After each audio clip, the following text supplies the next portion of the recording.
Hello friends, welcome to RK tutorial. ఈరోజు మనము previous పేపర్లో వచ్చినటువంటి ఎన్విరాన్మెంటల్ స్టడీస్కి సంబంధించినటువంటి క్వశ్చన్లకు ఆన్సర్ చూద్దాం. మనము ఇందులో మొదటి క్వశ్చన్ చూడండి. క్రింది వాటిలో సాధారణంగా పులియబెట్టిన ఆహారంగా సూచించబడే ఆహార పదార్థం ఏదన్నాడు. దీనికి ఆన్సరు ఇడ్లీ ఆన్సర్ కావడము జరుగుతుంది. ఇడ్లీ అనమాట. తర్వాత సెకండ్ క్వశ్చన్ చూద్దాము. తగినంత సూర్యరశ్మికి గురి కాకపోవడం వల్ల చాలామందిలో ఈ విటమిన్ లోపం ఏర్పడుతుంది. మరి ఏం చెప్పండి? సూర్యరశ్మికి గురి కాకపోవడం వల్ల ఏర్పడేటువంటి విటమిన్ లోపం మనకు విటమిన్ డి అనమాట. విటమిన్ డి లోపం అనేటువంటిది ఏర్పడుతుంది. నెక్స్ట్ క్వశ్చన్ చూద్దాము. వీటిని సహజ పారిశుద్ధ కార్మికులు అని అంటారు. వీటిని అంటారు చెప్పండి? కాకులను సహజ పారిశుద్ధ కార్మికులని అంటారు. నెక్స్ట్ క్వశ్చన్ చూద్దాము. క్రింది వాటిలో సరైన జతను గుర్తించండి. మరి క్రింది వాటిలో సరైన జత ఏమంటే ఇక్కడ మనకి ఇచ్చినటువంటి మూడవ ఆప్షన్ ఏదైతే ఉంటుందో ఆక్వాకల్చర్ అనేటువంటిది నీటి జీవుల పెంపకాన్ని సూచిస్తుంది. ఇది సరైనటువంటి మనకు జత కావడం జరుగుతుంది. మిగతా మూడు కూడా మనకు సరైన జత కావన్నమాట. తర్వాత నెక్స్ట్ క్వశ్చన్ చూద్దాము. క్రింది వాటిలో లైకెన్ల గురించి అత్యంత సరైన వాక్యం ఏది? క్రింది వాటిలో లైకెన్ల గురించి అత్యంత సరైన వాక్యం ఏదంటే ఇందులో కూడా మనకు సెకండ్ ఆప్షన్ ఏదైతే ఉంటుందో లైకెన్లు ఒక శిలీంధ్రము మరియు ఆల్గే లేదా సైనోబ్యాక్టీరియం మధ్య సహజీవన సంబంధము కలిగినవి. ఏంది ఇక్కడ? లైకెన్లు ఒక శిలీంధ్రము మరియు ఆల్గే లేదా సైనోబ్యాక్టీరియం మధ్య సహజీవన సంబంధము కలిగినవి. ఇది సరైన స్టేట్మెంట్ కావడము జరుగుతుంది. నెక్స్ట్ క్వశ్చన్ చూద్దాము. క్రింది వ్యాఖ్యలను చదివి సరైన వ్యాఖ్యలను ఎంచుకోండి. మనకి ఇచ్చినటువంటి ఇక్కడ స్టేట్మెంట్ ఉన్నాయి ఇక్కడ. మరి దీంట్లో ఏదంటే ఇక్కడ మరి ఏసి కరెక్ట్ అంటే ఇక్కడ మరి ఏముందో చూద్దాం మనము. గ్లోబల్ వార్మింగ్కు గ్రీన్ హౌస్ ప్రభావము ప్రధాన కారణము. తర్వాత సి ఏముంది ఇక్కడ? గ్రీన్ హౌస్ ప్రభావానికి సిఎఫ్సి కూడా ఒక కారణము. చూడండి ఇక్కడ ఫస్ట్ ఏముందంటే ఏ స్టేట్మెంట్? గ్లోబల్ వార్మింగ్కు గ్రీన్ హౌస్ ప్రభావం ప్రధాన కారణం అంటే అదేవిధంగా గ్రీన్ హౌస్ ప్రభావానికి సిఎఫ్సి ఒక కారణము. మరి సిఎఫ్సి అంటే ఏంటి? క్లోరోఫ్లోరో కార్బన్స్ అనమాట. మరి సెకండ్ది అడవుల క్షీణత ఆమ్ల వర్షాలకు ప్రధాన కారణం అంటే ఇది కారణము కాదు. తర్వాత నెక్స్ట్ క్వశ్చన్ చూద్దాము. క్రింది వాటిలో పునరుత్పాదక సుస్థిరమైన మరియు పర్యావరణంపై తక్కువ ప్రభావాన్ని కలిగి ఉండేటువంటి భవిష్యత్తు ఇంధన వనరుల సరైన సెట్ను గుర్తించండి. క్రింది వాటిలో పునరుత్పాదక సుస్థిరమైన మరియు పర్యావరణంపై తక్కువ ప్రభావాన్ని కలిగి ఉండేటువంటి భవిష్యత్తు ఇంధన వనరుల సరైన సెట్ను గుర్తించండి. మరి దీనికి ఆన్సర్ ఏమంటే నాలుగవ స్టేట్మెంట్, నాలుగవ ఆన్సరు సౌరశక్తి, పవనశక్తి, బయోమాస్. సౌరశక్తి, పవనశక్తి, బయోమాస్. తర్వాత నెక్స్ట్ చూద్దాము. క్రింది వాటిలో నీటిని క్రిమిరహితంగా మార్చడానికి సాధారణంగా ఉపయోగించేటువంటి రసాయనాల సరైన జతను గుర్తించండి. ఎందుకు? క్లోరిన్ మరియు ఓజోన్.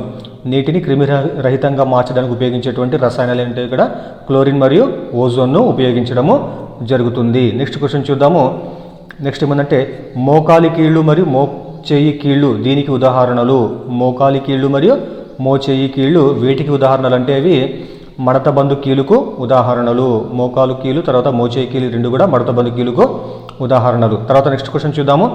ఆక్సిజన్ యుత రక్తాన్ని గుండె నుండి శరీరానికి తీసుకువెళ్ళేటువంటి రక్తనాళాలు ఏమిటి? ఆక్సిజన్ యుత రక్తాన్ని అంటే ఆక్సిజన్ సహిత రక్తాన్ని గుండె నుండి శరీర భాగాలకు తీసుకెళ్లేటువంటి రక్తనాళాలు ఏమంటే ఇక్కడ దీనికి ఆన్సరు బృహద్దమని. తర్వాత నెక్స్ట్ క్వశ్చన్ చూద్దాము. జీవక్రియ కారణంగా ఏర్పడిన వ్యర్థాలు బయటకు పంపే అవయవాల సరైన సెట్ను గుర్తించండి. అంటే శరీరంలో జరిగేటువంటి జీవక్రియల కారణంగా ఏర్పడేటువంటి వ్యర్థాలు బయటకు పంపేటువంటి అవయవాల సరైన సెట్ ఏమంటే ఇక్కడ ఊపిరితిత్తులు, మూత్రపిండాలు, తర్వాత చర్మము. ఊపిరితిత్తులు, మూత్రపిండాలు మరియు చర్మం ద్వారా ఈ యొక్క వ్యర్థాలు బయటికి వెళ్ళడం అనేటువంటిది జరుగుతుంది. నెక్స్ట్ క్వశ్చన్ చూద్దాము. పెద్ద ప్రేగు యొక్క ప్రధాన విధి ఏమంటే ఇక్కడ దీనికి ఆన్సరు నీటిని శోషణం చేసుకోవడం పెద్ద ప్రేగు యొక్క ప్రధాన విధి. నెక్స్ట్ క్వశ్చన్ చూద్దాము.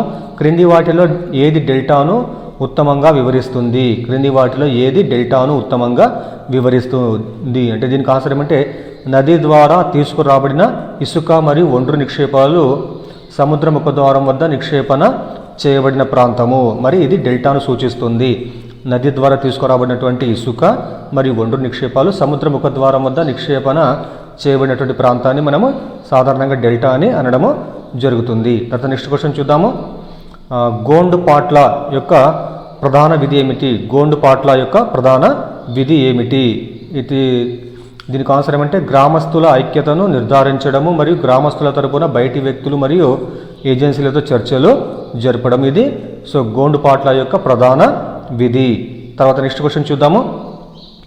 నెక్స్ట్ క్వశ్చన్ ఏమందంటే గ్రామ పంచాయతీ కార్యదర్శి ప్రాథమిక విధిని గుర్తించండి. గ్రామ పంచాయతీ కార్యదర్శి యొక్క ప్రాథమిక విధిని గుర్తించండి. ఇతని విధి ఏమంటే గ్రామ పంచాయతీ ఖాతాలు మరియు గ్రామ సమావేశ మినిట్స్ను లేదా రికార్డులను నిర్వహించడము. గ్రామ పంచాయతీ ఖాతాలు మరియు గ్రామ సమావేశ మినిట్స్ను లేదా రికార్డులను నిర్వహించడము గ్రామ పంచాయతీ లేదా గ్రామ కార్యదర్శి యొక్క ప్రధాన విధి. తర్వాత ప్రైమ్ మెరీడియన్ అని దీనిని అంటారు. ప్రైమ్ మెరీడియన్ అని దేనిని అంటారంటే గ్రీనిచ్ గుండా వెళ్ళేటువంటి రేఖాంశాన్ని గ్రీనిచ్ గుండా వెళ్ళేటువంటి రేఖాంశాన్ని ప్రైమ్ మెరీడియన్ అని అనడము జరుగుతుంది. తర్వాత నెక్స్ట్ క్వశ్చన్ చూద్దాము.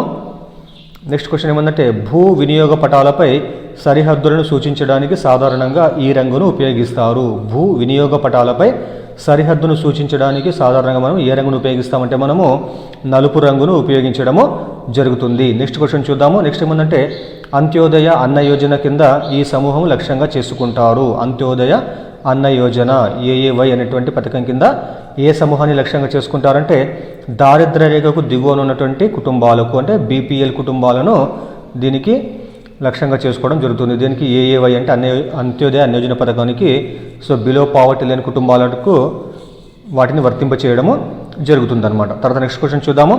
జాతీయ ఆహార భద్రతా చట్టం 2013 యొక్క ప్రధాన లక్ష్యం ఏమిటి? చాలా ఇంపార్టెంట్ ఇది. జాతీయ ఆహార భద్రతా చట్టం 2017 యొక్క ప్రధాన లక్ష్యం ఏంటంటే అందరికీ సరసమైన ధరలకు సరిపడా ఆహారం లభించేలా చూడటము. చూడండి ఇక్కడ అందరికీ సరసమైనటువంటి ధరలకు సరిపడేటువంటి ఆహారము లభించేలా చూడడము. ఆహార భద్రతా చట్టం 2013 యొక్క ప్రధాన విధి అనమాట. తర్వాత నెక్స్ట్ క్వశ్చన్ చూద్దాము. క్రింది వాటిలో MGNREGA Mahatma Gandhi national rural employment guarantee act 2005 యొక్క ప్రధాన లక్ష్యాన్ని గుర్తించండి. మరి దీని యొక్క ప్రధాన లక్ష్యం ఏంటంటే గ్రామీణ ప్రాంతాల్లో సంవత్సరానికి కనీసం 100 రోజుల ఉపాధి హామీని అందించడం. మనలో చాలామందికి తెలిసింది. మనకు పనులు లేనటువంటి కాలంలో గ్రామీణ ప్రాంతాల్లో చాలామంది ఈ యొక్క పథకాన్ని ఉపయోగించుకుని వాళ్ళు ఉపాధిని పొందడము జరుగుతుందన్నమాట. తర్వాత నెక్స్ట్ క్వశ్చన్ చూద్దాము. నెక్స్ట్ ఏమందంటే భారతదేశంలో మహిళా విద్యను ప్రోత్సహించిన ఘనత పొందిన సంఘ సంస్కృత మరియు భారతదేశంలో మొదటి మహిళా ఉపాధ్యాయురాలు. చాలా ఇంపార్టెంట్ ఇది. భారతదేశంలో మహిళా విద్యను ప్రోత్సహించినటువంటి ఘనత పొందిన సంఘ సంస్కృత మరియు భారతదేశంలో మొదటి మహిళా ఉపాధ్యాయురాలు అంటే సావిత్రిబాయి పులే. మహాత్మా జ్యోతిబా పులే యొక్క భార్య అయినటువంటి సావిత్రిబాయి పులే గారు మొట్టమొదటి భారతదేశంలో మహిళా ఉపాధ్యాయులు. తర్వాత నెక్స్ట్ క్వశ్చన్ చూద్దాము. నెక్స్ట్ ఏముందంటే క్రింది వాటిలో ఆర్ద్రతలను ఉత్తమంగా వివరించేటువంటి స్టేట్మెంట్ ఏది? క్రింది వాటిలో ఆర్ద్రతలను ఉత్తమంగా వివరించేటువంటి స్టేట్మెంట్ ఏదంటే వాతావరణంలో ఉన్నటువంటి నీటి ఆవిరి పరిమాణాన్ని ఆర్ద్రత అనేటువంటిది వివరిస్తుంది. తర్వాత నెక్స్ట్ క్వశ్చన్ చూద్దాము. నెక్స్ట్ ఏముందంటే చోళులు ఈ రాజులకు సబార్డినేట్స్గా ఉండేటువంటి వారు.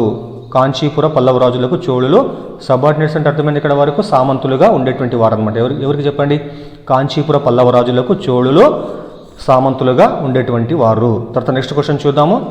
నెక్స్ట్ ఏమందంటే ఈ విదేశీ యాత్రికుడు శ్రీకృష్ణదేవరాయల కాలంలో విజయనగరాన్ని సందర్శించాడు. చాలా ఈజీ ఇది.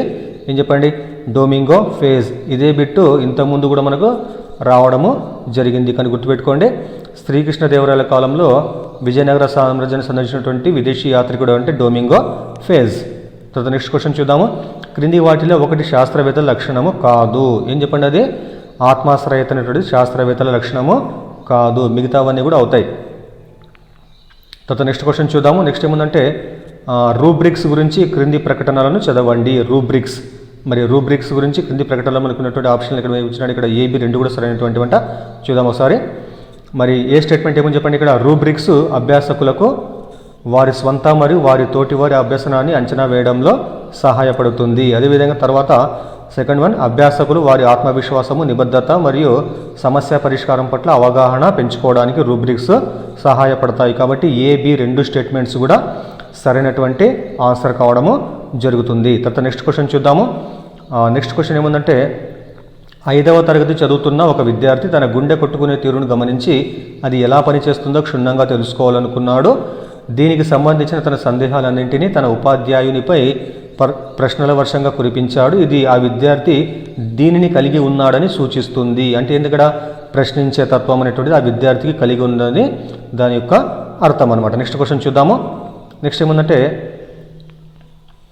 7వ తరగతిలోని సాంఘిక శాస్త్ర నిర్మాణాత్మక ముదింపులో ఈ క్రింది అంశము ముదింపు చేయబడదు. ఏ అంశం చెప్పండి? 7వ తరగతిలోని సాంఘిక శాస్త్ర నిర్మాణాత్మక మదింపులో ఈ క్రింది అంశం మదింపు చేయబడదంటే ఏ అంశం అంటే అది ఇక్కడ ఇచ్చినటువంటి ఆప్షన్ చూద్దాం మనము. రాత అంశాలు, ప్రాజెక్ట్ పనులు, తర్వాత లఘు పరీక్షల తర్వాత సామాజిక సమగ్రణ అంశాల గురించి ప్రతిస్పందించడము. అయితే సరైనటువంటి ఇక్కడ ఆన్సర్ లేకపోవడంలో దీనికి ఫుల్ మార్క్స్ అనేటువంటిది ఎగ్జామ్లో ఇవ్వడం జరిగిందనమాట. ఇందులో ఇచ్చినటువంటి ఆప్షన్లు ABCD 4 కూడా దీనికి సరైనటువంటి జవాబు కాదు. తర్వాత నెక్స్ట్ క్వశ్చన్ చూద్దాము. నెక్స్ట్ ఏముందంటే, ఒక 6వ తరగతి విద్యార్థి ఒక నిర్దిష్ట అంశమునకు సంబంధించి కారణాలు చెప్పగలుగుట, ఉదాహరణలు ఇవ్వగలుగుట, పోలికలు భేదాలు చెప్పగలుగుట అనునవి అతనిలో ఈ క్రింది విద్యా ప్రమాణ సాధనను సూచిస్తుంది. ఏ విద్యా ప్రమాణం అంటే అది విషయ అవగాహన అది సూచించడము జరుగుతుంది. నెక్స్ట్ క్వశ్చన్ చూద్దాము. సహజమైన అడవులు, జలపాతాలు, సముద్రాలు మరియు పర్వతాల వంటి వాటిని సందర్శించే అవకాశాలను విద్యార్థులకు కల్పింపజేయుట ద్వారా సాంఘిక శాస్త్ర ఉపాధ్యాయుడు వారిలో ప్రధానంగా ఈ క్రింది విలువలను పెంపొందింప చేయవచ్చు. మరి ఏ విలువలు పెంపొందింపజేస్తారంటే సౌందర్యాత్మక, వినోదాత్మక విలువలను పెంపొందించడము జరుగుతుంది. తర్వాత మిగతా క్వశ్చన్ చూడండి. నెక్స్ట్ క్వశ్చన్ మళ్ళీ ఏముందంటే, ఇక్కడ క్రింది వాటిలో పొటాషియం అత్యధికంగా ఉన్నటువంటి ఆహార పదార్థం ఏమిటి? క్రింది వాటిలో పొటాషియము అత్యధికంగా ఉన్నటువంటి ఆహార పదార్థం ఏంటంటే ఇక్కడ అరటి పండు, బనానా అనేటువంటిది ఎక్కువగా పొటాషియం కలిగి ఉన్నటువంటి ఆహార పదార్థము. నెక్స్ట్ క్వశ్చన్ చూద్దాము. క్రింది వాటిలో గుడ్డులోని తెల్లసొనలో ఉండేటువంటి ప్రోటీన్ ఏమిటి? మరి గుడ్డులోని తెల్లసొనలో ఉండేటువంటి ప్రోటీన్ ఏమంటే ఇక్కడ ఆల్బుమిన్ అనేటువంటి ప్రోటీన్ గుడ్డులోని తెల్లసొనలో ఉంటుంది. తర్వాత నెక్స్ట్ క్వశ్చన్ చూద్దాము. క్రింది వ్యాఖ్యలను చదివి సరైన సమాధానాన్ని ఎంచుకోండి. మరి దీనికి సరైన స్టేట్మెంట్ ఏమంటే ఏ సత్యము, బి అసత్యం అంట. మరి చూద్దాం ఇక్కడ మనము. మరి ఏ స్టేట్మెంట్ ఏముందంటే ఫస్ట్ స్టేట్మెంట్ ఇక్కడ జంతువుల దారాలలో మాంసకృతులు ఉంటాయి, మొక్కల దారాలలో పిండి పదార్థాలు ఉంటాయి. ఇది సరైనటువంటి స్టేట్మెంట్. సెకండ్, జంతువుల నుంచి లభించే దారాలు కృత్రిమ దారాలు. ఇది రాంగ్ అనమాట. ఫస్ట్ స్టేట్మెంట్ మాత్రమే కరెక్ట్ ఆన్సర్ కావడము జరుగుతుంది. జంతువుల దారాలలో మాంసకృతులు ఉంటాయి, మొక్కల దారాలలో పిండి పదార్థాలు ఉంటాయి అనేటువంటి సరైన ఆన్సర్ కావడము జరిగింది. తర్వాత నెక్స్ట్ క్వశ్చన్ చూద్దాము. నెక్స్ట్ ఏముందంటే, ఒకే ప్రదేశంలో ఒకే సమయంలో ఒకటి కంటే ఎక్కువ పంటలను పండించేటువంటి పద్ధతిని ఏమంటారు? ఒకే ప్రదేశంలో ఒకే సమయంలో ఒకటి కంటే ఎక్కువ పంటలు పండించేటువంటి పద్ధతిని ఏమంటారంటే అంతర పంట అని అనడం జరుగుతుంది. అంతర పంట. తర్వాత నెక్స్ట్ క్వశ్చన్ చూద్దాము. నెక్స్ట్ ఏముందంటే, పర్యావరణవేత్తగా జాతీయ స్మారక చిహ్నాలను రక్షించడానికి క్రింది సూచనలను చదవండి మరియు సరైన సూచనలను గుర్తించండి. మనకి ఇచ్చినటువంటి 4 స్టేట్మెంట్ ఉన్నాయి ఇక్కడ. దీంట్లో మనకి ఏమిచ్చినట్టు ఇక్కడ ఆన్సర్ ఇక్కడ AC మాత్రమే కరెక్ట్ అంట, మిగతావి రాంగ్ అంట. మరి చూద్దాం ఇక్కడ మనం. ఏముందంటే, జాతీయ స్మారక చిహ్నాల దగ్గర పర్యాటకము, కాలుష్యము మరియు పట్టణాభివృద్ధి నియంత్రించడానికి నిబంధనలను అమలు చేయడము. ఇది కరెక్ట్ స్టేట్మెంట్ అవుతుంది. అదేవిధంగా సి ఏముంది ఇక్కడ, స్మారక చిహ్నాల దగ్గర కాలుష్యాన్ని పరిమితం చేస్తూ అభివృద్ధిని పెంపొందిస్తూ సుస్థిరమైనటువంటి పర్యాటక పద్ధతులను ప్రోత్సహించడము. మరి మిగతావి B మరియు D అనేటువంటి రాంగ్ కాబట్టి ఇక్కడ మనము 2 మాత్రం చదవడం జరిగింది ఇక్కడ. ఫస్ట్ది జాతీయ స్మారక చిహ్నాల దగ్గర పర్యాటకము, కాలుష్యం మరియు పట్టణాభివృద్ధిని నియంత్రించడానికి నిబంధనలను అమలు చేయడము. సి ఏముందంటే, స్మారక చిహ్నాల దగ్గర కాలుష్యాన్ని పరిమితం చేస్తూ అభివృద్ధిని పెంపొందిస్తూ సుస్థిరమైనటువంటి పర్యాటక పద్ధతులను ప్రోత్సహించడం. ఇవి 2 కూడా ఆన్సర్ కావడం జరుగుతుంది. తర్వాత నెక్స్ట్ క్వశ్చన్ చూద్దాము. నెక్స్ట్ ఏముందంటే, క్రింది వాటిలో ప్రధానంగా గాలి మరియు నీటి ద్వారా వ్యాపించేటువంటి వ్యాధులను వరుసగా గుర్తించండి. మరి గాలి ద్వారా తర్వాత నీటి ద్వారా వ్యాపించే వ్యాధులు ఏమంటే ఇక్కడ క్షయ మరియు కలరా. గాలి ద్వారా క్షయ, తర్వాత నీటి ద్వారా వ్యాపించేటువంటి వ్యాధి కలరాకు ఉదాహరణగా చెప్పొచ్చు మనం. తర్వాత నెక్స్ట్ క్వశ్చన్ చూద్దాము. జంతువులు మరియు మొక్కల నుండి పొందేటువంటి పునరుత్పాదక శక్తి వనరులను గుర్తించండి. జంతువులు మరియు మొక్కల నుండి లభించేటువంటి పునరుత్పాదక శక్తి వనరులను గుర్తించండి ఇక్కడ. మరి దీనికి ఆన్సర్ ఏమంటే ఐ థింక్ బయోమాస్ అని దీనికి ఆన్సర్ కావడము జరుగుతుంది. నెక్స్ట్ చూద్దాం మనము. నెక్స్ట్ క్వశ్చన్, పరపరాగ సంపర్కం అంటే ఏమిటి? పరపరాగ సంపర్కం అంటే ఏమిటి? ఇక్కడ ఒకే జాతికి చెందినటువంటి 2 పుష్పాల మధ్య జరిగేటువంటి పరాగ సంపర్కాన్ని ఏమంటారంటే పరపరాగ సంపర్కం అని అనడము జరుగుతుంది. తర్వాత నెక్స్ట్ క్వశ్చన్ చూద్దాము. వేరే వేరే జాతులకు చెందిన వివిధ మొక్కల పుష్పాల మధ్య జరిగేటువంటి పరాగ సంపర్కము. ఇది కూడా మనకి ఆప్షనే కదా ఇది. ఇది కాదు ఇది. పరపరాగ సంపర్కం అంటే ఇక్కడ మనకు ఒకే జాతికి చెందినటువంటి 2 పుష్పాల మధ్య జరిగేటువంటి పరాగ సంపర్కం అనమాట. తర్వాత నెక్స్ట్ క్వశ్చన్ చూద్దాము. క్రింది వాటిలో భారతీయ తేనెటీగ జాతి కానిది ఏది? మరి ఏం చెప్పండి ఇక్కడ, ఏపీస్ మెల్లిఫెరా, ఎపిస్ మెల్లిఫెరా అనేటువంటిది భారతీయ తేనెటీగ జాతికి చెందినటువంటిది కాదు. మరి మిగతావి భారతీయ తేనెటీగల జాతులు ఎందుకంటే మనకు ఎపిస్ సెరానా ఇండికా, తర్వాత ఎపిస్ డార్సాటా, తర్వాత ఎపిస్ ఫ్లోరా, ఇవి మూడు కూడా భారతదేశం చెందినటువంటి తేనెటీగల జాతులు, అది మాత్రం కాదనమాట. నెక్స్ట్ క్వశ్చన్ చూద్దాము. భోపాల్ గ్యాస్ దుర్ఘటనలో విడుదల అయినటువంటి విషవాయువు ఏమిటి? చాలా ఇంపార్టెంట్ చూడండి, ఇక్కడ గుర్తుపెట్టుకోవాలా. భోపాల్ గ్యాస్ దుర్ఘటనలో విడుదలైనటువంటి విషవాయువు ఏదంటే ఇక్కడ మనకు మిథైల్ ఐసోసైనేట్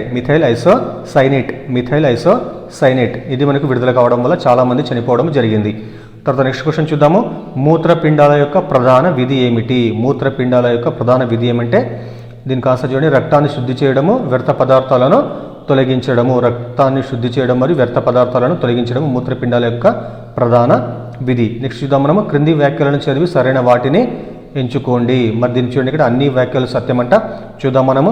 మరి స్టేట్మెంట్ ఏముందంటే శరీర ఉష్ణోగ్రతను క్రమబద్ధీకరించడానికి, వ్యాధికారక క్రిములతో పోరాడడానికి రక్తము మనకు సహాయపడుతుంది. ఇది కరెక్ట్ స్టేట్మెంట్. సెకండ్ కూడా రక్తం ప్లాస్మాతో తయారైనటువంటి ద్రవ కణజాలము, ఇది కూడా కరెక్ట్ స్టేట్మెంటే. తర్వాత సి ఏముంది? రక్తంలో 3 రకాల రక్త కణాలు ఆర్బీసీ, డబ్ల్యూబీసీ రక్త పలికికలు ఉంటాయి. ఇది కూడా మనకు సరైన స్టేట్మెంట్ కావడము జరిగింది. నెక్స్ట్ క్వశ్చన్ చూద్దాము. ఈ శీతోష్ణ స్థితి గల ప్రాంతాలు ఆలివ్, అత్తిపండు, ద్రాక్ష, నారింజ మొదలైనటువంటి పండ్ల సాగుకు ప్రసిద్ధి చెందాయి. మరి ఏ శీతోష్ణ స్థితి అంటే ఇక్కడ మధ్యధరా శీతోష్ణ స్థితి ప్రాంతాలలో మామూలుగా మనము ఆలివ్, అత్తిపండు, ద్రాక్ష, నారింజ మొదలైన పంటలు అక్కడ పండ్ల పంటలు సాగు చేయడము జరుగుతుంది. తర్వాత నెక్స్ట్ క్వశ్చన్ చూద్దాము. ఆఫ్రికాలోని ఈ ప్రాంతాలలో అధిక వర్షపాతం కురుస్తుంది. ఏ ప్రాంతం అంటే మధ్య మరియు పశ్చిమ ఆఫ్రికా ప్రాంతాల్లో అధిక వర్షపాతము అక్కడ సంభవిస్తుంది అనమాట. అధిక వర్షపాతం సంభవిస్తుంది. నెక్స్ట్ క్వశ్చన్ చూద్దాము. క్రింది వాటిలో ఏది తరంగాలు అనేటువంటి పదాన్ని ఉత్తమంగా వివరిస్తుంది? క్రింది వాటిలో ఏది తరంగాలు అనేటువంటి పదాన్ని ఉత్తమంగా వివరిస్తుందంటే సో ఇక్కడ థర్డ్ వన్, సముద్ర ఉపరితలపు నీటి మట్టం పెరగడము, తగ్గడము. దీనిని తరంగాలు అనేటువంటి పదం ఉత్తమంగా వివరించడం జరుగుతుంది. సముద్ర ఉపరితలపు నీటి మట్టం పెరగడం మరియు తగ్గడం అనమాట. నెక్స్ట్ క్వశ్చన్ చూద్దాము. ఈ ఖనిజాన్ని కోత మరియు పాలిషింగ్ పరిశ్రమల్లో అలంకరణకు, స్మారక కట్టడాలలో అదేవిధంగా నేలను నునుపు చేసేటువంటి సామానులలో ఉపయోగిస్తారు. మరి ఏ కట్టడం అంటే అది గ్రానైట్ అనమాట. గ్రానైట్ను మనకు అందరికీ తెలుసు, ప్రతి ఇండ్లలో కూడా ఇప్పుడు ఈ మధ్యలో సో గ్రానైట్ను వాడడము జరుగుతుంది. తర్వాత నెక్స్ట్ క్వశ్చన్ చూద్దాము. 1973, 74 మరియు 2017-18 మధ్య కాలంలో ఉపాధి కల్పనలో వ్యవసాయ రంగం యొక్క వాటా ఏ విధంగా ఇక్కడ తగ్గింది? సో చూడండి, ఇక్కడ 1973, 74 మరియు 2017-18 మధ్య కాలంలో ఉపాధి కల్పనలో వ్యవసాయ రంగం వాటా తగ్గుతూ వస్తుంది. తర్వాత మనకు సేవారంగం వాటా అనేటువంటిది పెరుగుతూ రావడము జరిగింది. తర్వాత నెక్స్ట్ క్వశ్చన్ చూద్దాము. నెక్స్ట్ ఏముందంటే క్రింది విదేశీ యాత్రికులలో విజయనగర సామ్రాజ్యాన్ని సందర్శించినటువంటి చివరి యాత్రికుడు ఎవరు? ఇక్కడ ఫెర్నావో న్యూనిస్ విజయనగర సామ్రాజ్య కాలంలో సందర్శించినటువంటి చివరి రాజు. గుర్తుపెట్టుకొని ఇక్కడ ప్రతి పేపర్లో కూడా దాదాపుగా విజయనగర సామ్రాజ్యానికి సంబంధించినటువంటి యాత్రికులకు సంబంధించినటువంటి క్వశ్చన్ రావడము జరిగింది ప్రతి పేపర్లో కూడా మ్యాక్సిమంగా. తర్వాత నెక్స్ట్ క్వశ్చన్ చూద్దాము. క్రింది మొఘల్ చక్రవర్తులలో యుద్ధ రంగంలో ఫిరంగులను మరియు తుపాకులను ప్రవేశపెట్టినటువంటి మొఘల్ చక్రవర్తి ఎవరు చెప్పండి? బాబర్. సో భారతదేశంపై దండెత్తినటువంటి మొట్టమొదటి మొఘలు రాజు ఎవరంటే బాబరు. అతని కాలంలోనే ఫిరంగులను అదేవిధంగా తుపాకులను ప్రవేశపెట్టినటువంటి వ్యక్తి అనమాట అతని. తర్వాత నెక్స్ట్ క్వశ్చన్ చూద్దాము. జమీందారీ వ్యవస్థలో జమీందారుల ప్రధాన పాత్ర ఏమిటి? జమీందారీ వ్యవస్థలో జమీందారులకు ప్రధాన పాత్ర ఏమంటే రైతుల నుండి భూ ఆదాయాన్ని సేకరించడము మరియు ప్రభుత్వం మరియు రైతుల మధ్య మధ్యవర్తులుగా వ్యవహరించడము. తర్వాత నెక్స్ట్ క్వశ్చన్ చూద్దాము. అందుబాటులో ఉన్నటువంటి నీటిపారుదల సౌకర్యాలను వినియోగించుకుని తద్వారా రైతులను ఎక్కువ ఉత్పత్తి చేసేలా సో జమీందార్ అంటే ఏమిటి? ఇక్కడ జమీందార్ అంటే రైతుల నుండి భూ ఆదాయాన్ని సేకరించడం మరియు ప్రభుత్వం మరియు రైతుల మధ్య మధ్యవర్తులుగా వ్యవహరించడము. సరే, నెక్స్ట్ క్వశ్చన్ చూద్దాము. నెక్స్ట్ ఏమంటే క్రింది వాటిలో దేనిని యాంటీ మెరిడియన్ అని అంటారు? మరి ఏంటంటే ఇక్కడ 0 డిగ్రీల రేఖాంశానికి వ్యతిరేక దిశలో ఉండేటువంటి రేఖాంశాన్ని ఏమంటారంటే యాంటీ మెరిడియన్ రేఖాంశం అని అనడము జరుగుతుంది. తర్వాత నెక్స్ట్ క్వశ్చన్ చూద్దాము. క్రింది వాటిలో ఏది బాష్పోత్సేకంను ఉత్తమంగా వివరిస్తుంది? మరి దీనికి ఆన్సర్ ఏమంటే మొక్కల ద్వారా నీరు వాతావరణంలోకి ప్రవేశించేటువంటి ప్రక్రియను ఏమంటారంటే సాధారణంగా బాష్పోత్సేకం అని అంటారు. అది ఒక దానికి ఉత్తమమైనటువంటి ఉదాహరణ అనమాట అది. తర్వాత నెక్స్ట్ క్వశ్చన్ చూద్దాము.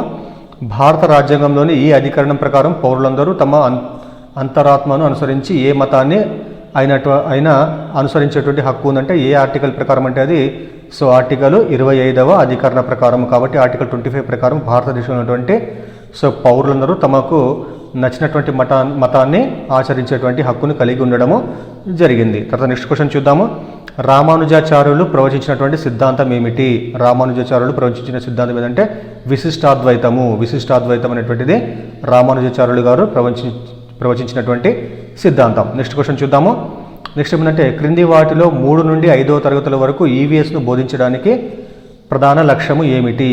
మరి తరగతి గది అభ్యసనాన్ని పాఠశాల వెలుపలి జీవితంలో అనుసంధానం చేయడంలో అభ్యాసకులకు సహాయం చేయడం అనేటువంటి దీని యొక్క ప్రధాన లక్ష్యము. తర్వాత నెక్స్ట్ క్వశ్చన్ చూద్దాము. నెక్స్ట్ ఏముందంటే ఒక ఈవీఎస్ ఉపాధ్యాయుడు జంతువుల గురించి బోధించడానికి యూనిట్ ప్రణాళికను సిద్ధం చేస్తున్నప్పుడు ఈ క్రింది వాటిని యూనిట్ బోధించిన తర్వాత పిల్లలు సాధించే సామర్థ్యాలు అభ్యసన ఫలితాలుగా వ్రాసారు. వీటిలో ఆ యూనిట్తో సంబంధం లేనిది ఏమిటి? మరి ఏమంటే చూడండి, ఇక్కడ మనం ఆన్సర్ అడవి జంతువులను ఎలా మచ్చిక చేసుకోవాలో వివరిస్తారు అనేటువంటిది ఆ యూనిట్కి సంబంధించినటువంటి అంశము కాదు. మిగతావన్నీ కూడా చూడండి, ఇక్కడ 3rd, 2nd తర్వాత ఫస్ట్ వన్ ఆ యూనిట్కి సంబంధించినటువంటి అభ్యసన ఫలితాలకు చెందినటువంటి అంశాలు కావడము జరుగుతుంది.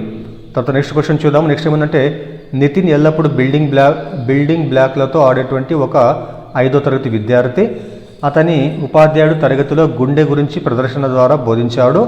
ఇప్పుడు అతను గజిబిజిగా ఉన్నటువంటి బ్లాక్ల నుండి గుండె నమూనాను రూపొందించడానికి ప్రయత్నిస్తున్నాడు. ఇక్కడ అతను ఏం చేస్తున్నాడు చెప్పండి? ఇక్కడ అతను అనుప్రయుక్తము చేస్తున్నాడు, అంటే అప్లైయింగ్ చేస్తున్నాడు. ఇక్కడ తను ఆడేటువంటి ఆటల ద్వారా ఈ యొక్క గుండె యొక్క సంబంధించినటువంటి ఆ యొక్క బ్లాక్లను కూడా ఒక క్రమపద్ధతిలో అమర్చడానికి అతను ప్రయత్నించడం జరుగుతుంది. తర్వాత నెక్స్ట్ చూద్దాం మనం. నెక్స్ట్ క్వశ్చన్ ఏముందంటే బేథీమెట్రిక్ భూపటాలు దేనిని సూచిస్తాయి? బేథీమెట్రిక్ భూపటాలు దేనిని సూచిస్తాయి అంటే అవి సముద్ర లోతులను సూచించడము జరుగుతుంది. తర్వాత నెక్స్ట్ క్వశ్చన్ చూద్దాము. నెక్స్ట్ ఏముందంటే జాతీయ విద్యా ప్రణాళిక చట్టము 2005 NCF 2005 ఎలిమెంటరీ స్థాయిలో సాంఘిక శాస్త్రంలో ఈ క్రింది ప్రధాన సమకాలీన సమస్యలను ప్రవేశపెట్టి ప్రస్తావించాలని సూచించింది. మరి దీనికి ఆన్సర్ ఏమంటే ఇక్కడ సో ABCDE అన్నీ అంటే ఒకసారి చూద్దాం మనము. ఏవి ఇచ్చినట్టు ఇక్కడ పేదరికము, నిరక్షరాస్యత, బాల కార్మికత, లింగ అసమానతలు, తర్వాత పర్యావరణ సమస్యలు, ఈ 5 అంశాలు కూడా మనకు NCF 2005 ఎలిమెంటరీ స్థాయిలో సాంఘిక శాస్త్రంలో ప్రవేశపెట్టాలని సూచించడము జరిగింది. నెక్స్ట్ క్వశ్చన్ చూద్దాం. ఇక్కడ నెక్స్ట్ ఏముందంటే అడవుల పాఠాన్ని చదివిన తర్వాత ఒక 6వ తరగతి విద్యార్థి అటవీ అధికారికి అడవుల సంరక్షణ గురించి ఒక ప్రాతినిధ్య ఉత్తరం రాసినాడు.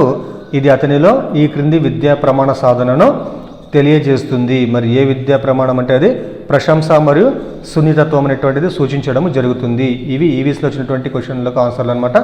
సో దయచేసి వీడియోని లైక్ చేయండి, అదేవిధంగా ఛానల్ని సబ్స్క్రైబ్ చేయండి. Thank you.